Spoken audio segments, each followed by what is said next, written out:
Welcome to the Parable Arrows podcast, where we wrestle with story to seek deeper truth.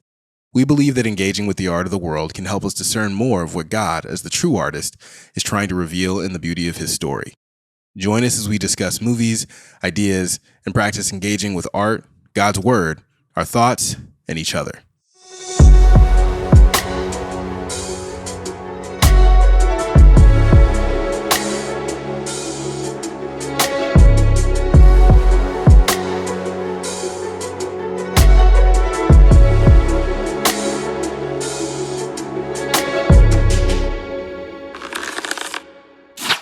Welcome again, Archers. My name is Femi Shikoy. I'm one of your co-hosts today. I'm joined by my esteemed co-host, Josh Cook. How's it going, Josh? It's going good. Well, today our movie subject is Disney's Brave. This month, it's May 2024. We celebrated Mother's Day, and so we focused on the relationship of a mother and daughter. Now, neither of us are mothers or daughters, but we hope you get a chance to reflect on the movie and some other stories about the trials and challenges of being a mother and a child. And for the record, we were trying to figure out with the schedules of the weekends and everything, how we could get more consistent female voices. But we asked both of our wives, who are daughters, and from my wife, a mother, and they said, not this week. So this movie touches on those we did try. We tried. This movie touches on those universal relationships in both a positive and negative ways, and in a way that's hard to completely avoid for most of us regarding our mother figures or our children. So as we get into it, for new listeners, we have this sort of kitschy breakdown: SMART, summary, message, audience, and rethink, and then a touch of theology in the end. So let's get into it.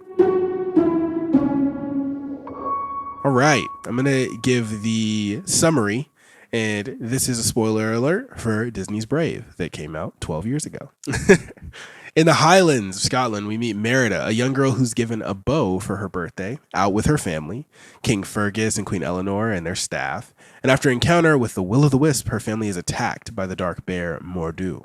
The king saves his queen and daughter with the other soldiers, becoming the Bear King and losing some of a leg in the process. Then we move forward in time about 10 years. Merida is quite good with her bow and likes the outdoors, but struggles with her mother's pressure to prepare to be a queen. As the clans unite, Merida is forced to be the prize in marriage. She hates this idea and decides to hold a competition where the best archer will win. As an oldest child, she also gets to compete and wins easily, embarrassing her family and mother in the process. In an argument, she tears this family tapestry to separate her mother from the family in the image. Eventually, the tensions grow to a point where Merida finds a witch that can put a spell on her mother, and the spell backfires, causing her mother to become a bear.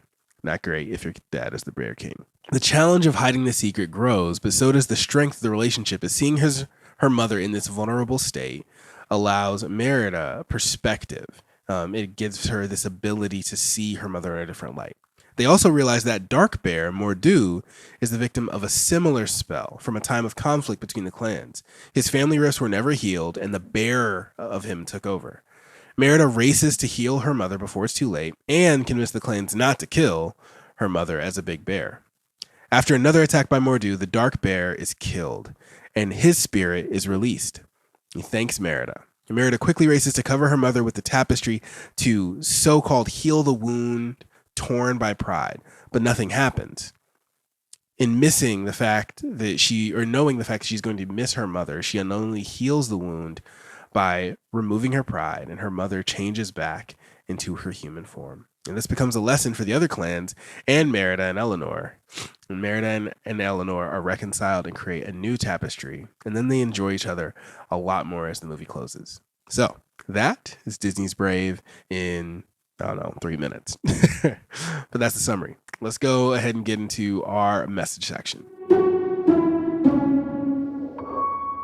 So after we hear a summary like we just heard, we have to think about, what is that movie trying to say? So, Josh, what did you think the message of Brave is? Yeah, so I was reading through your summary, and I really like, the idea of, I think underlying yours, which is very similar to mine, is communication is really, how to phrase it. Communication is more important than I think we realize or like to give credit to. So as I think of this movie, it's really interesting where it feels like almost a child version of the messages from Arrival, where, you know, we see in Arrival like all the different dynamics that go into communication and people and fear and all this stuff. And in Brave, we see all the dynamics that go into miscommunication between mother and daughter and the tension that causes, and even tension between spouses and siblings and stuff like that. So to me, I think the movie really, really hits on, like, you know, when we were watching it with your family, actually, when we were visiting, it was standing out to me how many moments a lot of the main major dangerous conflicts of the movie could have been avoided if there had just been a different approach to a conversation. So yeah, that's one of the many messages that I took away. But for you, what did you feel like Brave was kind of knocking on? Yeah, there are two core sort of subtenants, but the main one was definitely that relationship between a mother and a daughter. And it does a really good job, probably the best adult or child movie I've seen to date, in depicting the struggle of being a woman who's trying to like set her child up for expectations and avoid negative experiences of not understanding things, and still being who you are and known for who you are, as well as Merida is struggling to communicate, like, I am not fitting into this mold and no one's really trying to help me, so I'm going to break through it. And it holds that tension really well and does a good job of allowing it to feel real. If I was a daughter, maybe I would even understand more. As a son of a mother, I'm very attuned to how that felt in middle school and high school. But the idea that parental humility is important, when you need to realize some of the things you're doing for your kids is because you are afraid, you are nervous, you are scared, and they need to hear it. Not just that you need to get the outcome you want, but they need to hear why you're pursuing the outcomes you want, is extremely important. And for kids, it's hard to realize that you need to be humble when you're in the weaker position. And I think that is something that's extremely valuable into this day and age of a weaker person being more humble. That's a confusing concept in this movie. Really focusing on Merida helps us to see that she needed to take a step back as well and learn that. So Yeah. I thought that was really great. No, I agree. And just kind of adding on, because I think both messages, you know, obviously agreeing on, but both parties could have been more curious about the other. But I think I loved the language that you used in describing it, that just because someone is in a quote unquote lesser position of power doesn't mean that they need to be less curious. Because I think, again, when we see all the conflicts that happen in the movie, there are numerous points where Merida could have been like, well, why is this thing so important? Why does this need to look this way? But she's just like, well, I don't want to do that, and I don't fit this mold, so therefore I'm going to do this. Eleanor, in the same vein, doesn't really ask, well, Merida, like, why are you so against this? Like, what, you know, what's really at the core of this? She's equally not curious. And so, you know, you get your dynamics of parent being angry that the kid isn't listening and the kid being angry that the parent isn't listening. And then they go off into their corners and nothing gets solved. So yeah, no, I totally agree. Like, I think this movie, especially the fact that it is about reconciliation, I think makes it even more important, because it's not just like, you know, we don't end up with a movie that is encouraging people to just like stiff arm someone who doesn't get them. Like, they had to kind of fight through to understand each other, and that took some time and took some pain. So yeah, I think that we don't focus on children being humble enough, and we don't remember that our children don't have the same fears we do if we have done a decent job of protecting them from the pains we had. So they're not going to be as afraid of feeling that money is tight if we did a good job of preparing ourselves financially. They're not going to remember what it's like to be moving all around the city or the country if we've done a good job of providing stability. They're not going to remember feeling lost and afraid moving if we've done a really good job of making home feel safe and feel like the home base is where mom, dad, and potentially siblings are, versus if they only feel safe at school or they only feel safe on their teams, which Inside Out does a great job of that. And the second one's coming out this summer, right? I'm excited. I'm gonna see it. Yeah, man. I'm gonna see it. Slowing down and explaining and taking time for parents is extremely important when you're trying to example that humility and remember that they have such a different perspective as a younger person than you. And for reconciliation, that's super important to make sure that, oh, that perspective is so different from mine. I need to do more explaining, even though it doesn't feel like I should. Yeah. I need to do more explaining. And I wanted to say, it is not easy and it's exhausting because Oh, I don't have kids, but I'm a teacher. And so the amount of times I have to be like, why are we doing this? This is dumb. Oh, it's like, okay, I get it. You're asking questions. You're not trying to be whatever. This is the intention behind this. This is why this matters. And it takes a lot of energy to not just be like, why do you not trust me at this point? Or like, why is every time we do something, does it have to be received with skepticism? And yet at the same time, it's like, but I'm that way. And like, also, they're trying to understand, because there are things that they get asked to do that they don't understand, and there really isn't clarity. So, so it's a shout out to parents. Like, we're encouraging you to do something, but also like it's tough, dude. We get it. so yeah. Okay, let's jump into our audience and rethink. All right, Josh, who should watch this movie, or who do we suggest to watch this movie? Only adults, because it's got some bears in it, and bears are scary. And Yeah, right, you that's what I don't was about to say. The exact. you don't same want to thing, make your for high sure. schoolers have to face that. Families with kids, I think all ages, this is great. I think For the record, that was us being a little facetious. yeah, we're not super great at making our sarcasm very clear, are we? We have to we'll be work on clear that. in the audio medium because people can't see our faces. Yeah, right? exactly. They can't see the eye rolls and everything. But I would say with families with kids, it's appropriate for all kids. There are a couple like more visually scary scenes. So, that's just one thing to take into account. I would say messaging wise, like if you actually wanted to use this as a text to talk with your kids about, it's probably better geared towards middle or high schooler kids, because they'll probably have a little bit more clarity of thought on how to like relate with Merida and maybe share their experience, or parents for you to kind of pick a character and relate with them as well. Friends and Femi has this noted down too. Parent stuff, I feel like our generation especially, like there's a lot of healing and work going on to kind of unpack the impacts of growing up. And so as much as this story does have a very redemptive ending, there could be some things that could, just in the nature of this story, maybe cause some discomfort for people. Doesn't mean people shouldn't or should avoid it, but it's just something to be aware of, that if you invite some friends over for a movie night, and someone maybe has a tough relationship with a parental figure, that just might be something to take into account. And actually, I want to ask you on this. So Femi took the notes on this one. So evangelistically, you said it's great for kids, but not so much for adults. So I want you to explain that one a little bit. So what's your thought on that?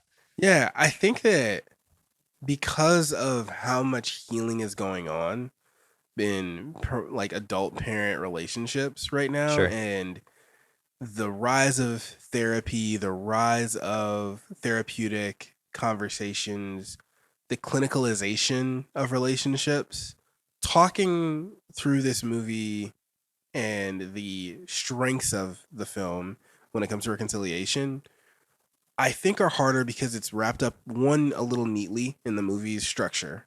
Yeah. Two, the complexities of the dynamics between Merida and Eleanor over the years aren't the same that people have in real life. And so those nuances with adults get played out a lot more in ways that are detracting from the main arc of the movie. So I think if your kid is in middle school, maybe even high school, and has still a little bit of innocence, talking about family stuff, talking about forgiveness, healing, hope, reconciliation in terms of resolving conflict can work a lot better. If I tried to take this to a corporate environment or talk about it with my own mother or something like that, I think that because it's a kids movie, adults just sort of brush it under the rug as a healing point, and not a lot of adults, I think, got to really enjoy this movie back in 2012 when it came out. I think they were just like, oh well, it's an archery girl movie. Disney's trying to get a female princess in there again. and they didn't really give it a fair shake, as far as I felt at that time period. Yeah. So I think that younger audiences that are being introduced to it through their younger movies, it's just an easier time for them to sort of pivot the conversation than for adults. Yeah, that's great. Let's jump down into the rethink. For our longer time listeners, I've tried to do a better job of making my questions shorter, so that you will see here. So this movie has a core idea centered around forgiveness and forgiveness in close relationships. So Josh, what is your simple definition of forgiveness, and what makes forgiveness difficult? Man, I just watched a video with one of my students recently. I don't know how to pronounce the dude's last name, but it was the Logan Paul Cliff interview on the Impulsive podcast. Very good, actually, for people out there. But there was a moment where he was talking about the idea of justice and forgiveness, and his definition, which I agreed with, and so that's why I'm kind of borrowing it, is he was like, it's like a continual willingness to acknowledge something that has been wrong or done wrong to you or to a situation, or in a situation, and kind of like willingly not holding the higher ground over that person or that thing. So, if someone pushes me off the sidewalk into the street and I fall and I hurt myself, maybe it was on purpose, maybe it wasn't, but I have to forgive them. And in forgiving them, I'm not going to like walk around the rest of the day and be like, you remember when you did that? Yeah, that was pretty awful, wasn't it? So, this is also like a word I feel like I struggle with because I feel like it's a very Christian-y, churchy word. And Jesus talks about it a lot. Like I tell you 70 times 7, you're supposed to forgive the one who forgives you. Forgive us our trespasses as we forgive those who've trespassed against us. But I will say of one of the many things that makes forgiveness difficult is actually like how to do it well and how to have it stick. That was something this street evangelist Cliff, I think it's like Cliff B, he talked about like forgiveness is that like repetitive part.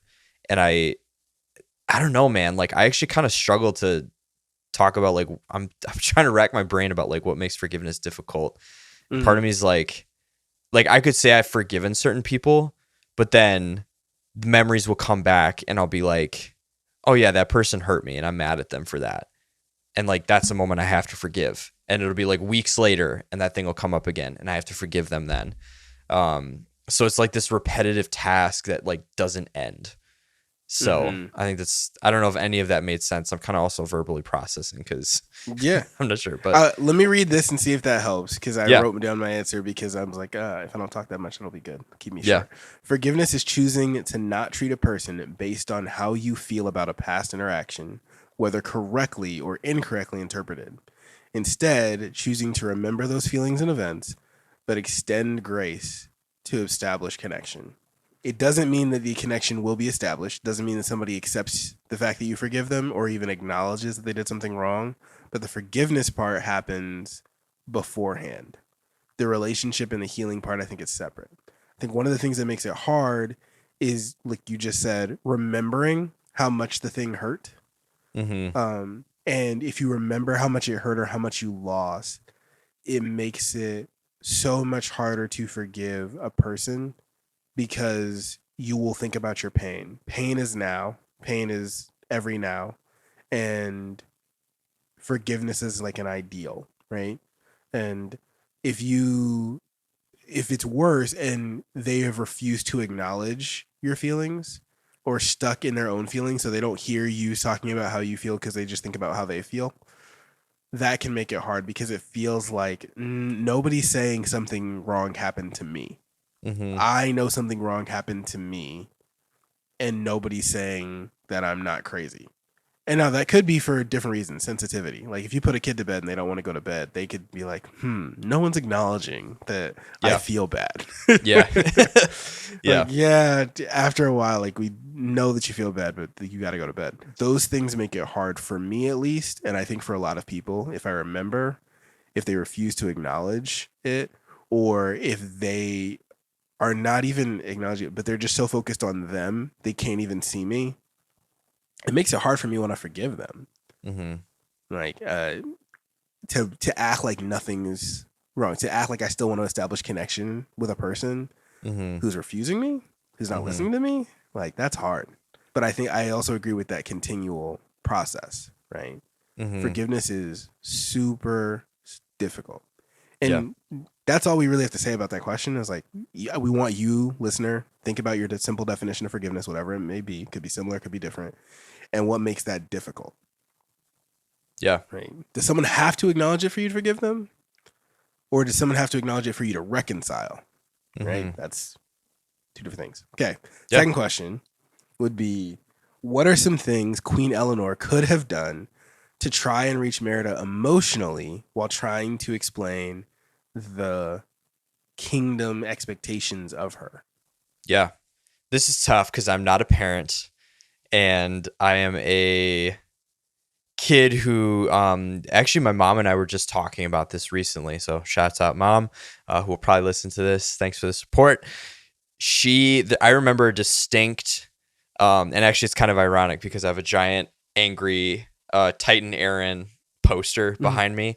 And there was a Christmas when I was in college, right? For Christmas, I got this t-shirt that was Titan Aaron from the show Attack on Titan, Over the Wings of Freedom.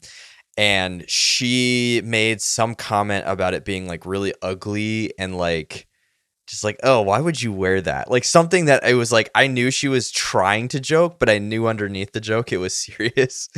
And I remember that just like we had like a huge fight on Christmas Day in the midst of my family because of that. And so on one level, I see Eleanor as someone who is just trying to, as all adults are for the young people that they have in their lives, trying to shepherd them in a way that is like, the world is judgy, the world is harsh, the world has expectations for you. And if you push too hard against those expectations, there can be consequences, and they're not even necessarily fair consequences, but just, you know, Merida, you being a queen who's just kind of like all over the place and doing her own thing, like that sends a message, and like that can be a problem. I think if I were to give my sideline mom coaching to Eleanor, my thought would be like within the specific context of the movie too. If you have it, if you don't want to feel like someone's gonna be like, this guy on a podcast said this about man parenting. And he his doesn't even have mom advice. What does he know? So I think for me, it's like one of the scenes that I think hit me the most was when they're in Merida's bedroom and they're fighting, and I think it's right after the archery thing. And Eleanor gets so mad that she grabs Merida's bow, which is a gift from her dad. It's very sentimental. We've already seen in the movie that it's established as kind of like a key for her freedom. Like it helps her feel like herself, you know, like she gets on her horse and she rides around and is like practicing shooting with it. And Eleanor grabs it and throws it in the fire and ruins it. And I think to me, that was the moment where I was like, okay, Merida did something that was very brash and very teenager. But also Eleanor at that moment, for her to destroy something that was so important to her willingly was a selfish moment. That wasn't a teaching moment. That wasn't a teaching reaction. That was I'm angry at you and I'm sick of you. I'm going to damage something that you love. So my encouragement would have been, I don't know, just like, if I were to pick one thing about Brave that is maybe falls short a little bit it's a kid's movie, right? So if I were to blow it out a little bit longer, just like to understand, like, we don't really know why Merida doesn't want to do what her mom wants her to do, other than like, it's not what she wants. And we don't really know why Eleanor is mad at Merida for like not wanting to do those things. Like we don't really have a lot of details. Yeah, I would say just like using her actions as like a message, So like if Merida picked archery, that should have been a key. That should have been a sign like she's up to something. She walks out on that field. She bests all these guys. Fine, let her do it. But then afterwards, when we talk about it, it's like, okay, just because you did this doesn't mean you're out of our expectations. Like, just I don't know, like just talking it through and like letting her be her, but also not being afraid to like hold the standards or explain the standards in depth, which I don't feel like we ever get. But I don't know if you have anything else, like a different scene in mind. Like, do you feel like there was a scene for you that when you were watching, you were like, ooh, this is when... It's funny you brought that scene up because I also remember she goes into the fire to pull it out afterwards, which is really interesting. Right, where it's like she knows, okay, I stepped over the line. Yep. Like, this is a special thing. She's had this for years. Like, Eleanor knows Merida loves that bow and she loves archery. I think and this might add to what you were processing, a queen knows all of the burden of being a queen, just sort of like a CEO hopefully knows all the burden of being a CEO. And somebody who aspires to be a CEO or thinks they're going to be a leader, thinks they're going to be a boss one day, they don't know what that is. They think they want the job, or they think that they'll be okay when they get into the job, but they don't really know the pressure. And I see all of the things that Eleanor is doing is like what you'd put in a class for someone who's going to be a head of state. It's like, hey, you have to know the clans, you have to know the history, you have to know all these people because they're looking to you to serve. And you are not the king. You are in old Scotland. You are the queen. You got to know this stuff in case the king you marry or the king you're saddled up to doesn't know this stuff. Because a lot of people depend on you all to protect them and have their borders. And all you want to do is play around. Quit playing around, girl. Quit. Stop. Sit down. Listen to me. Learn how to sew. I know you're good at a bow, but you spend so much time there. You're good enough. No one's ever going to teach you, like take you out hunting full time other than me or your dad and some of our staff. That's it. You're growing up fast. Like, come on, let's pay attention. And there's a place for that conversation, right? I think where Eleanor could have made a different misstep is participate in the things that Merida likes and show her by why not knowing something where mistakes are, and also admit where she herself has made mistakes when she was a young person, right? Because then Merida, like every kid loves to hear how adults screw up. Like, how did you mess up? It's like, well, I did this and like all this kind of problem. They're like, oh my gosh, right? And it has to be bad. And adults don't want to share the real bad ones. We want to share the sort of funny ones that kids are like, man, I'm going to do what, Mr. Josh or Mr. Femi did. I want to do that. That's funny. And they're fine. They're okay. It's like, no, let me tell you about this thing though. This horrible waste of time that destroyed part of my life, and I needed a lot of help in counseling and recovery to get over. Let me tell you about that part.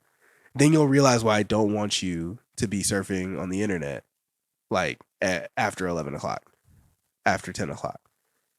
Why a college student, there's nothing really good that happens after midnight anywhere.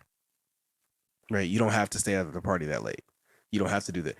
You have to tell kids the bad. You can't just give them the instruction. And Eleanor gives the instruction without telling her about the consequence, or that at 16, 17, 18, 19, people are going to be depending on you to figure out how are we going to split up this land between these two farmers who are about to go to war.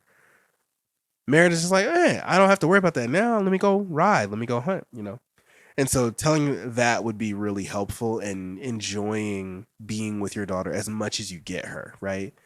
Instead of the pressure which we feel to put on kids. Be like, do I enjoy you as much as I pressure you? And there has to be a balance where you recognize, oh man, I did a lot more of this today than the other. And I think that could have been helpful. And I try to tell myself that as I want my kids to grow up quickly enough to understand like the gospel and good behavior and social norms. Yeah. But also to be like, also this is important for you. So yeah, those are some of my things. So I have a follow-up question to this one. But first I have a statement. I figured out what I was trying to say.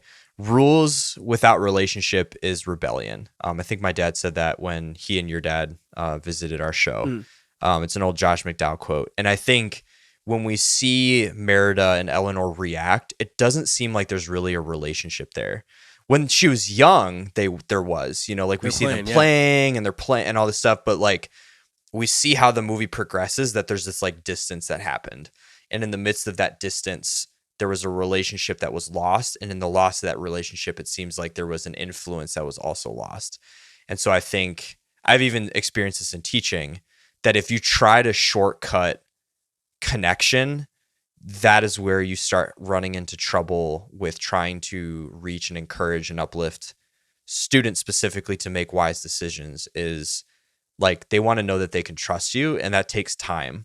And so sometimes they're going to drive you crazy and like do stuff that's like wild for the first couple months or whatever. And it's not because they hate you, it's just they're students. But then when you tell them no and you show them why not, and you explain your own story like you shared, there's an effect that ripples from that. This follow-up I wanted to ask is, the core of this original question was, what could Eleanor have done differently? And obviously as the mom, we talked in the previous question or in our one of the and the message about like dynamics and power dynamics and stuff like that. What do you think Merida should have done differently?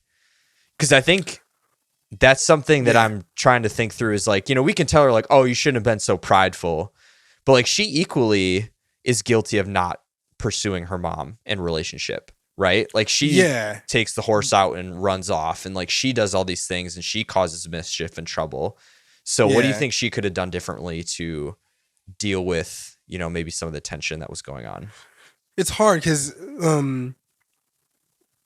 between Eleanor and Fergus, they should have been partners on things. I think what Merida is raised in an environment where everybody respects her dad.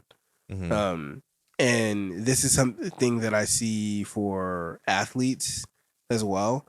When you have a dad who has a history of being a good athlete or a history of being a good businessman or people like a leader in some way, sometimes it's just hard. Like you're sort of taught to idolize him, and without him being able to say, hey, I know you look up to me and you want to hunt with me and you want to do all this cool stuff, and you need to listen to your mom though. You respect me enough. Please listen to your mom. I wish that was a little bit more in there.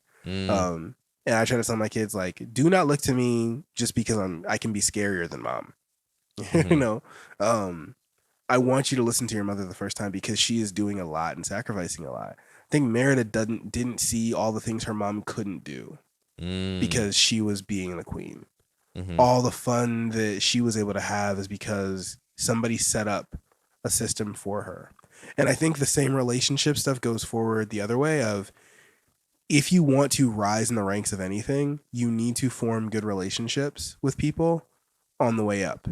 I don't care if anybody says that, like, oh, I did it all by myself. No, you didn't. No, you didn't. People helped you learn skills. People helped you gain access to different things. And if you're independent, you're building a coalition of people and connection, right? Today, at the same time, as a child, you have to realize I am not able to enjoy the things I enjoy without the sacrifice of somebody somewhere. If I'm not doing work like kids did 500 years ago in a field, it's because somebody is taking on this burden. And I think when we forget that, we think people are harshing our mellow, to use the phrase. We think people are like not believing in us, when one, they're speaking through their fear, like Eleanor did, or two, we don't respect the fact that they are a part of the thing that is giving us structure. I think when kids, I know parents of toddlers especially, like they'll see their kid in a class and the kid's paying attention to one teacher and it's like 30 of them. They're like, well, how are you all paying attention to one? You can't listen to me in our kitchen. How do you listen to this? Like, there's just more respect sometimes for that person who is in the structure and the structure of parent. So sometimes it's the relationship that you built is one of structure, or the relationship you built is one of such closeness that you also earn the disrespect that comes with closeness. But Merida needed to remember her mom set up the life that she lived, helped heal her dad from losing his leg, had 3 more kids, like raising the brother. Like, she just didn't see all the things her mom did. She was so focused on herself. And that gets into the next question of, how pride impacts and causes wounds that are hard to heal. So Josh, to you as an individual, how does your own pride impact your ability to see other people's perspectives? Man, dude, it's one of my least favorite sins that exists. I don't know if that's a weird statement to say. I hate pride, and I hate it because it is the biggest sin that I probably struggle with. I think, to me, why pride is so dangerous is it can make anybody delusional. And I think the danger in that is, if I think that I'm better than I am, or I'm more capable than I am, then I'm going to go out and do things that I are maybe not equipped to do, or I'm going to risk things with a disregard for the consequences if my bet doesn't pay out. And so I think with pride, when we have people, being, for example, like being married, if my wife challenges me to rethink something and I'm not willing to receive that, it can often be because I'm like, but like, you don't really understand the full context of the situation. Like I do though, or if I'm like arguing with a student, it's like, but you don't really get this. And so we can kind of have, a little bit of the Merida / Eleanor complex where it's like, but like, you're all trying to get me to do this like dumb stuff that is like for the queen, to be the queen, or whatever, or with Eleanor even, it's like, oh my gosh, this dumb girl and her unwillingness to listen, like I just can't believe this. And we see that doesn't drive people together, it drives them apart. So my own pride, I would say, just blinds me to a lot of other people's perspectives because it makes me less curious. It makes me think I know everything. And when you know everything, you don't ask questions. So it's kind of a high level answer. That's kind of a start. I might have more to say after you share, but for you, like when you think of pride, I think pride and forgiveness are kind of like the conflict and the resolution in this movie. So how do you see pride playing out for you in your life, or specifically kind of like you asked, and like your perception of other people? For sure. The number one way in my life pride has cropped up is definitely the overall thought of, why don't you see it this way? Why don't you see it this way? Because it sounds like I'm complaining that someone's not taking time for me, but it's different from, do you understand what I'm saying? The desire is, I want to be understood. Do you understand? But when I put that little twist of, why don't you understand, or why don't you see it, I am putting myself in a higher position of people who see common sense see it the way I see it. Mm-hmm. Why don't you see it like me? And that little twist is different, right? Mm-hmm. And so the things that still sound oh my gosh, like high school till like yesterday, I still struggle with coming off less proud over time. Like I believe I'm becoming less proud over time. I believe I'm becoming more curious over time.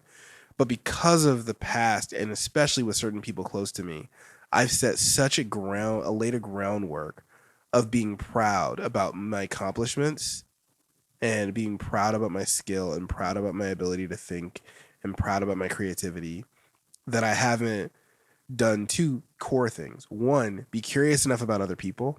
Mm-hmm. And two, put the work in on things that really deserve it. Mm-hmm. Right? To where it's no longer pride. There is like a confidence that comes there. And the more confidence I have, the more I can allow challenge. Right? If 25 5-year-olds come up and try to beat me, I think we've used this in another episode, but I'm not afraid of 25 5-year-olds coming to attack me bare hand. I'm just not. That's not proud. It's just like, I'm very confident in my size and ability and strength against 25 Punt them to the moon. They got like, no chance. if they're really trying to get at me, you know what I'm saying? Yeah. But by not putting in that curiosity and not putting in that time for probably over a decade of my life, there are people who I engage with now who, when I am asking them, hey, why do you think that way? They think I'm still asking, why don't you see it the way I see it? Mm-hmm.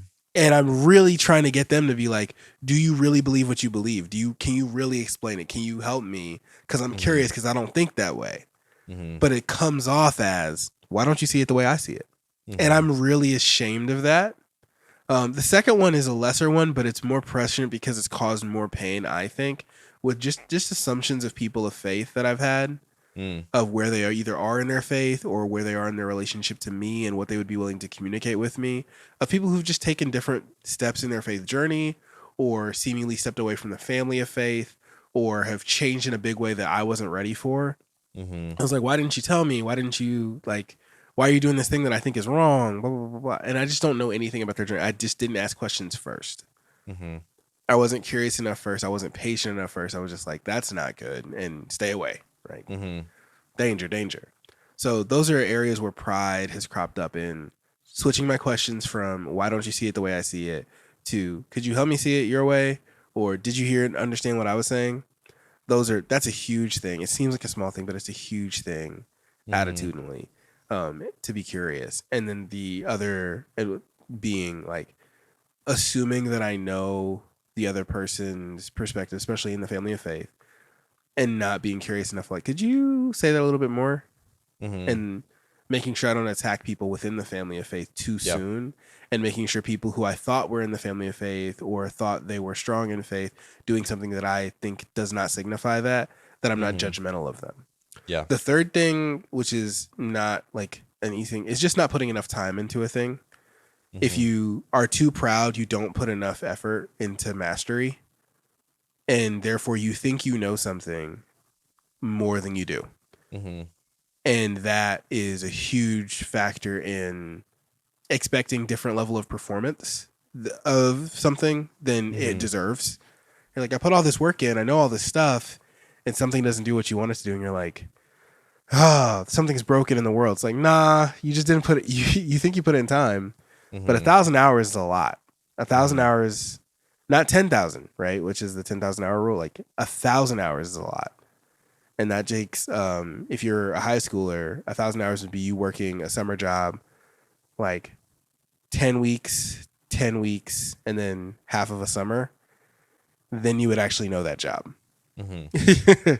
Right? Like, so it's a long time. And I don't know if there's a lot of things outside of school that I put that much time in, other than my job. Mm-hmm. So I defer to experts a lot, even if I'm like, Yeah. you know. And then to your earlier point about building relationships from a position of lower means I also have to build the relationship up. I can't just be like, well, you don't understand me, so I'm going to do my own thing. I have to go, let me like build your relationship up. If it doesn't fit, then maybe I go to the side. Mm-hmm. But if it fits, like I can learn from you. You've done this before me, you know. Those are the three things that I have thought about for the last 2 weeks or so. For sure. Yeah, no, as you're saying that, something, and I'm going to kind of flip the words out a little bit, but a theologian we read in our 10th grade class is Howard Thurman, and he wrote a book called Jesus and the Disinherited. And he has a really fascinating chapter about hate. And one of the things that he explores in that chapter is that he says all hate is bad. But he talks about, and he's writing from the civil rights era, that if you're the oppressor hating the oppressed, that it is just as bad to be the oppressed hating the oppressor.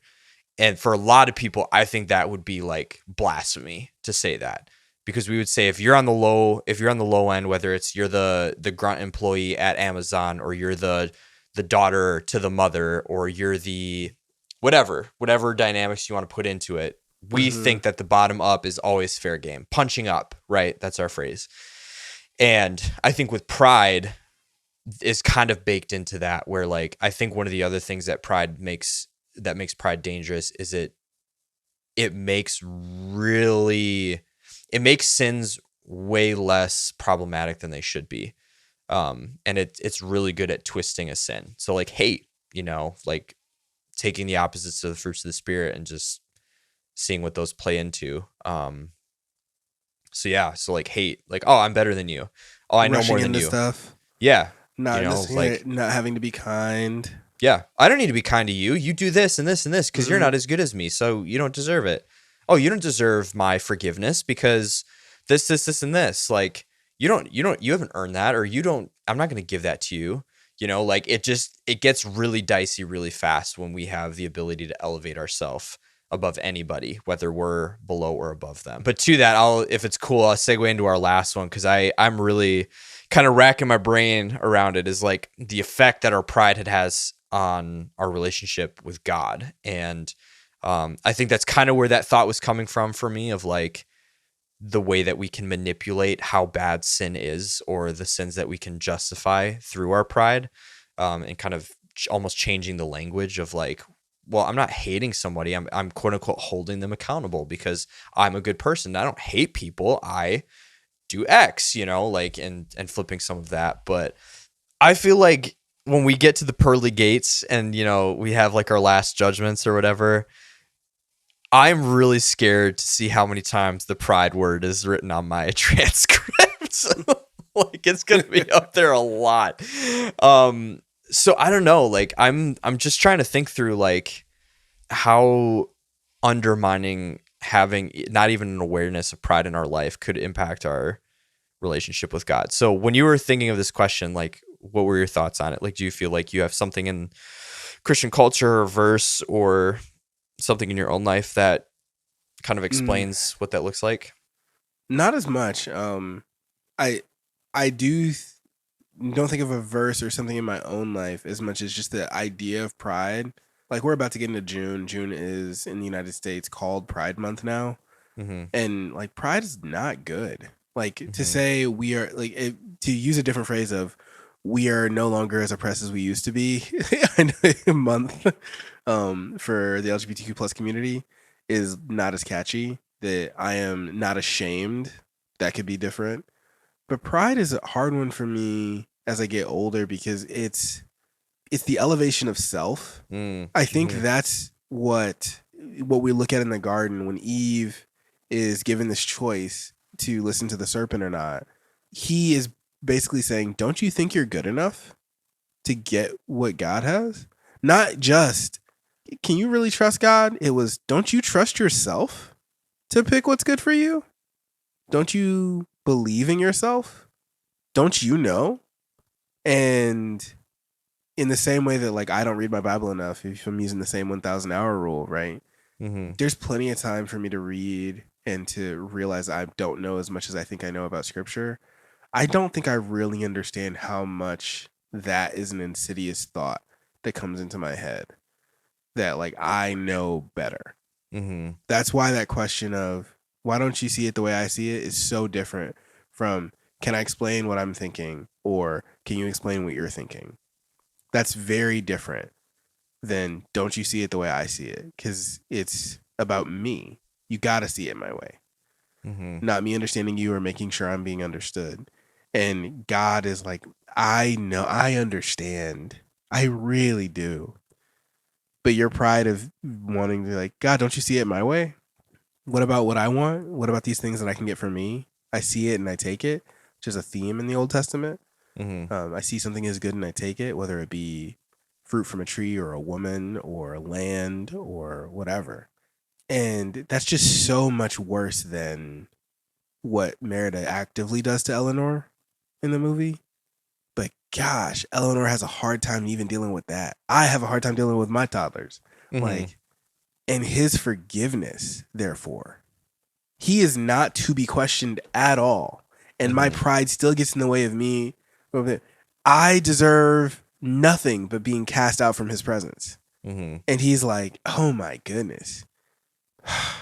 I love you so much. I'm going to take on another level of humility. Philippians 2. Now you're getting me thinking about Philippians 2. There you go. Another level of humility so that I can be with you. It's just, he's so good in the fact that I still think I know better sometimes. And I have to like check myself thousands of times a week, minimum, probably. Like, where I'm just like, God, like, I want more money for blah, blah, blah, blah, blah, and to do this, and to give here. And I think I know what to do with it. Please give me more. Also, if you don't, give me humility to realize that's not what you have for me, and that's okay. So I could say so much more about the difference in my disrespect of God versus Meredith to Eleanor and his grace for me versus Eleanor's to Merida.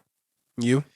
I think something I really struggle with is I'll call it what it is. I'm the kind of person, and I probably was the kind of kid where I had to touch the hot stove to know that it was hot. I'm realizing more and more that I do not like listening to people telling me what to do or not to do until I've proven for myself that that's how it is. And I think in my relationship with God, that has caused a lot of tension in terms of like things I want to accomplish, dealing with uncomfortable situations, whether it's at work or in marriage or friendships, creativity, whatever, that it's like, I could just do this. Like I'm capable, and then we get all that lingo that comes out. So I think being that kind of personality is tough. And to your point, I think it makes me realize how gracious God is that he saves me from lighting my whole body on fire from touching the stove. And he's gracious enough to just let me get burned, to remember. Mm-hmm.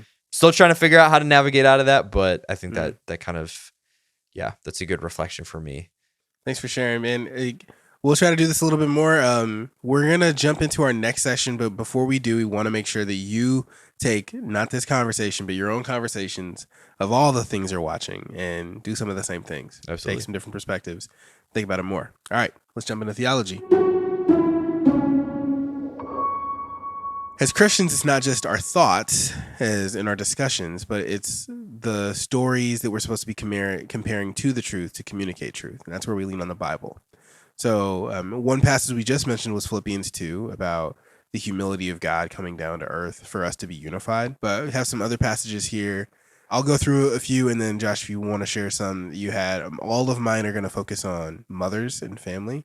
And so, again, because this was a Mother's Day selected episode, it's going to go through a lot of these. So Genesis 27, 1-17, Rebecca and her willingness to both suffer and be willing to be cursed for her children, but she trusted God and saying that Jacob would be higher than Esau, and all of her conniving to get that to be done. Exodus 2, 1-10, again, Jochebed, Moses' mother, helping to hide her children and keep them safe from the genocide of the Egyptians. Hannah in 1 Samuel 1 and her ability to sacrifice her child back to God and not have him stay with her when he was of age, after wanting him for so long and praying for so long. Ruth 2, 11-13, and just caring for your mother. It's important for God. It's important that Ruth honored Naomi, and Boaz saw that. 1 Timothy 5, 1-20, it's important for Christians to take care of the widows among them. And back then, there were a lot more than there are now. There's a lot of good organizations that help us to see and to take care of them, and we should do more. Numbers 27, 1-11. This is a sort of a little known one, but God cared for daughters in this implied kinsman care for men of the women in their family, where a man who was not a rebel died, but he only had daughters, and their daughters weren't going to get any land or be taken care of. And so there was an opening for them to get land, which was not really known in the old world. And then John 19, 25-27, Jesus on the cross even tells John, please take care of my earthly mother, Mary. Your son, behold your mother, mother, behold your son. And so all of these things, like to shout out moms and women in the entire biblical story, but also realizing like there's a lot of stress on moms.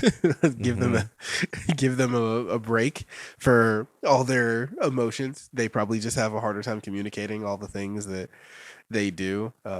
Be patient with them and tell them to be patient with themselves.